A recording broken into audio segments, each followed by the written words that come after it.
Ayan po mga kamusta na. Good afternoon. Ayan, alas na kakalahati na ni paring Alden itong ano.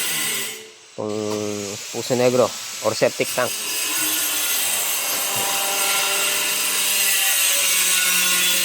Ayan, napakalaki. Halos ano na po yan, isang kwarto na. Isang kwarto na yan mga kamasan. Napakalaking ano. 10 by 10 na Puso Negro. Tapos ito, nag-i-install na rin po sila ng ano, ng mga aluminum. Ayan, training muna ni ano, ni Boss Raymond Genova. Tapos ito,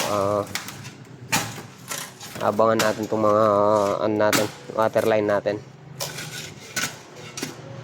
Medyo nagkabirya ng konti mga kamisan. Yung Puso Negro, ayun, kailangan pang ano, kailangan pang ibaba.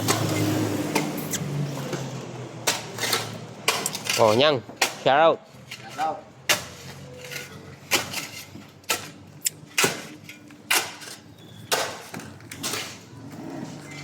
Nagano po sila kanina. Gumawa po sila na Boss Raymond. Tapos ayun, ilagay na rin po natin itong ano, itong toilet. Kulang na lang po dito yung mga faucet. Ayan.